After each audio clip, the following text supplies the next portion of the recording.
One of the ways by which the Mayans measured time in their intricate system of calendars was called the Baktun. A Baktun was roughly 400 years long, and there were a series of 13 Baktun contained in a long calendar cycle. Most scholars and experts agree that December 21st, 2012, according to the Mayan calendar, will be coming up to the end of the 13th Baktun, completing one long cycle. And here's where the mystery appears. That is, Monument 6. On Monument 6, this inscription is found.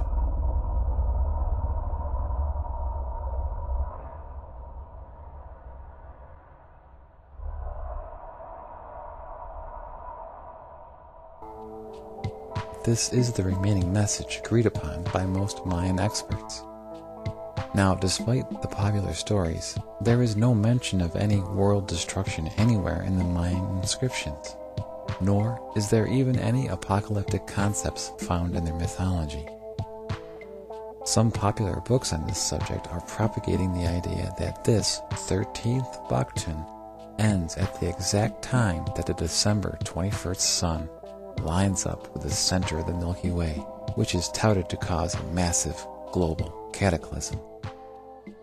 But the truth be told, through contemporary astronomy, the sun never actually lines up with the center of the Milky Way, the true center of which is a black hole called Sagittarius A. Further, the winter solstice sun won't even pass its closest to Sagittarius A for another 200 years.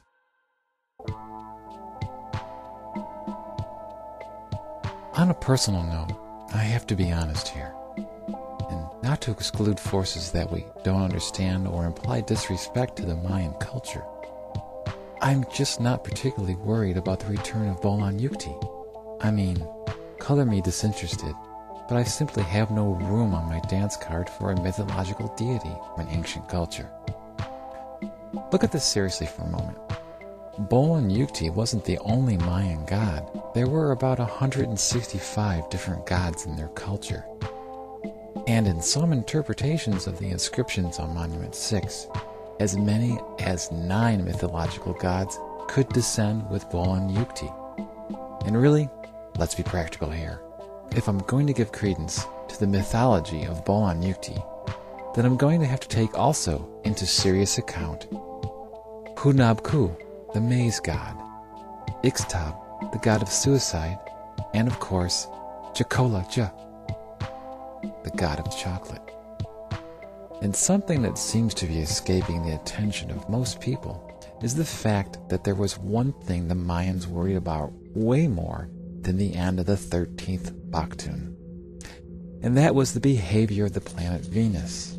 They considered it even more important than the sun at times, and they watched it carefully even during the day. Venus seemed to have a psychological effect on the Mayans, and they even scheduled wars based on its position. The rising of Venus in the pre-dawn sky was considered by the Mayans as a harbinger of the highest evil, and humans were sacrificed on its first appearance after a superior conjunction in order to quell its angry influence. But they most feared the first rising after the inferior conjunction. Oddly enough, with all this fanfare of December 21st, no one has even noticed that we're now coming up on the first inferior conjunction with Venus of 2012, June 6th. This, the most feared celestial occurrence of the Maya, is about to take place, yet no one has even noticed. So, on December 21st, I will be packing my stuff early that morning and hiking out to a nearby hill. But I won't be hunkering down out of fear of the return of Bolan Yukti.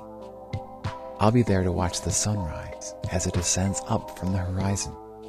And I'll give a little personal note of thanks to the Mayans for bringing this event to our attention and allowing us to appreciate, like they did, the wonders of our solar system.